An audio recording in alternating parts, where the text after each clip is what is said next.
Why am I nervous? Hi, I'm Stephanie Harvey, also known as Miss Harvey, and today I'm going to be taking a look back at my career so far. I have no idea what to expect. Oh my God, this is my first World Cup win. Ay, ay, ay, it's in France. Oh, look at my alias. I used to be, I hated being Miss Harvey then because I hated being a woman in gaming. And so I used to be V-E-Y, V.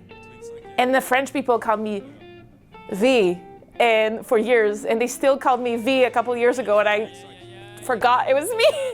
It's a 4v4. I'm still alive. I remember this like it was yesterday. It's very ugly gaming. Oh my God, it's CSGO CS 1.6. No, Alice is in pit. I'm in the site. It's irrelevant. It's 1v3 at this point. We know we're winning. We're like, oh my God, we're about to win. Second map, I'm representing the US here. First time I play, no, second time I play for the US. There it is, it's me. You hear me yelling like a maniac. Ah! There it is, I'm jumping. Alice Potter. The French guy is saying, the Americans are jumping on top of each other. We just beat the Chinese team.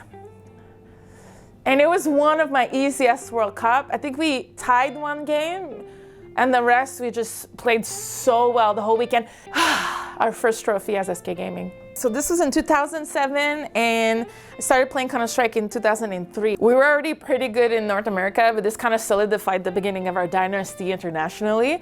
After that, we started being like the team to beat for at least 10 years. We didn't always win, but we were always at the top. Teams feared us. I felt like we were like the All Blacks of Counter-Strike. We were always like super serious, and we would walk in because from North America, all the other teams were coming from Europe and Asia. Wait, we don't play it. I want to listen to this. I freaking plow. I break them. Exactly, those top. You forget we're playing versus girls. And then Funner's like, oh yeah, that's right. It's because at the time we were so much better that year than anybody else, I guess. We were cocky. Oh, this is us at boot camp in 2010. I believe we are boot camping in Texas at Christine's house. Yes, we're boot camping in Texas at Christine's house. Yes. And it's the beginning of flat screens. We're still using CRTs and flat screens. Still in SK Gaming. That year, 2010, I don't know, I was about to say the easiest World Cup to win, but then again, 2012 was also pretty, 2011 was also pretty easy. Anyway, mixed team, XK Male won the World Cup, and SK Women, us, we also won the World Cup that year. Wow, this is good memory. I miss them. Friends, this is Paris Games Week. And then once again, we win the World Cup. Okay, on this one, here I'm like passing out. I remember the pressure. Here I can't jump anymore, and I'm like, oh, here, passing out. Then I'm back. I was in the clutch in a 1 versus 1, and then I won it. And so it's like all the stress of the tournament. Oh, best team ever, the admin said. We won versus the French girls who used to be my teammates the year before. This is our last World Cup win at 1.6 because the year after it swaps to CSGO. And this is our first World Cup as UB United to become CLG Red. That's me streaming, guys. That's the top of my streaming career. At the time, I was one of the biggest women on Twitch. Back off right now. And Rushing you from definitely the biggest woman streamer in CSGO. She used to play Counter-Strike, ladies and gentlemen. She used to know what she was doing. Hey, there it is, a little headshot on the fadeaway. The thing about my stream, I used to do these figure end guns. I still do it. So whenever I had good rounds, I would just go like, it's kind of my thing. Ooh, World Cup in Montreal this time. It's a 1v2. Are we winning? Oh yeah, am I alive there? No, I don't think so. I think I might be dead. CLG Red is your ESWC Women's World Champion. We hadn't won a World Cup since 2012. This is 2015 in Montreal. We signed with CLG Red a couple of days before. We announced it in our first international tournament. We win it. And that was versus Giuliano's team, which was just announced again. She's coming back to Counter-Strike in CSGO on G2. So, good memories. My last World Cup, actually, 2015. You know this is probably it. This is rough. There it is. We lose. Yeah, so this is Intel Challenge Katowice.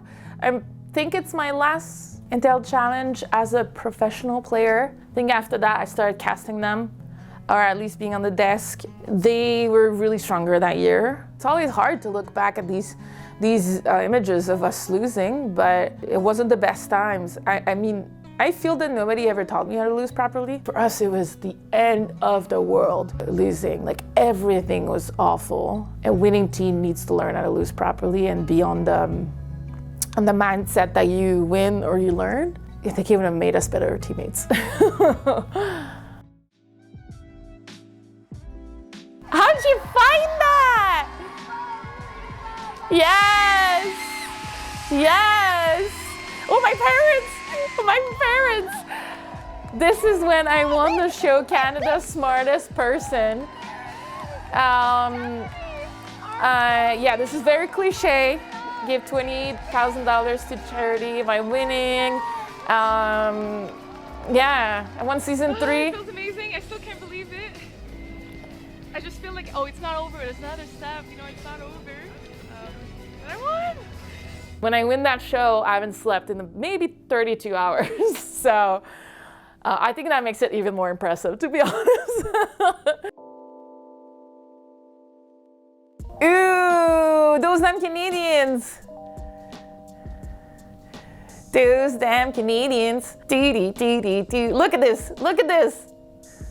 Oh my God, I didn't know we destroyed them that much. Oh, there it is, 16-1, the French team. This was probably my last big stand in Counter-Strike, because with this team, obviously the team was amazing. We had Rain, Cat, Goosebreeder on that team. They couldn't compete with CLG, they couldn't compete with Dignitas. They had to compete under Canada, so we merged all of the teams in America to go to the World Cup, the WEGS World Cup in China. I had been benched, I think, from CLG Red.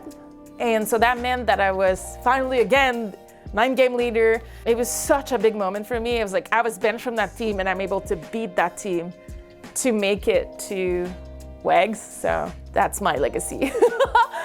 We did end up losing to the Chinese team over there, and we got bronze 2 years in a row, which I'm still very upset about.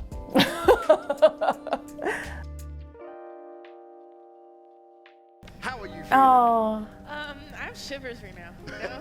I'm like on the verge of tears. look at Indy and like, I. Goose said, I think she said, like, we knew we were gonna win. It was just a matter of when. It was my debut, I guess, as a analyst. My first time doing it on the women's circuit. And since then, I try to do at least 1 or 2 a year international event when I'm on the desk. And I love still being part of the community in that way. If I can't play, I want to do that. Oh, look at me. I'm like struggling with my glasses right now. I'm like, I'm trying to like stay focused, but my glasses are flying everywhere. I did a partnership with the Canadian Army. I did a week of training of close quarter combat with the Special Forces, which was nuts. And then I did ride on the snowbirds, or the jet, like I went 3G while flying, which by the way, I got really sick. I puked the whole time. Jumping like that, so I'm scared of height. I don't like speed, but for some reason, when someone gives me a challenge, I say, yes, let's do it. So jumped off a plane with the Skyhawks. They made me jump from very high, way higher than what the public is used to. I would do it again in a heartbeat, even though I would still be scared. It's me coming back home. Look at this.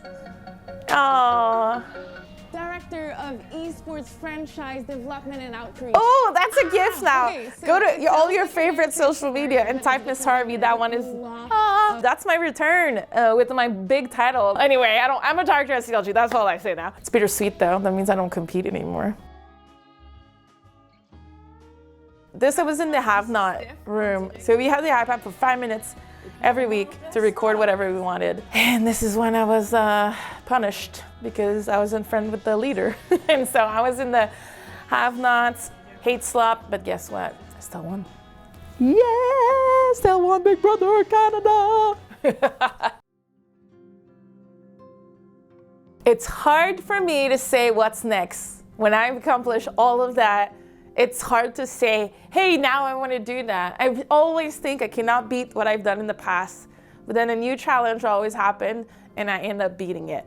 We'll see what's next. All I know is this year I'm trying to be closer to my family, but it's not working out so far. I'm working a lot. The path that I've chosen, if I'm not playing and competing, is to make a difference in the community, and hopefully you can see that after 20 years of being in esports this year. Thanks for watching, and make sure to subscribe and like and comment because we're gonna be doing a lot more of those with all of our Red players.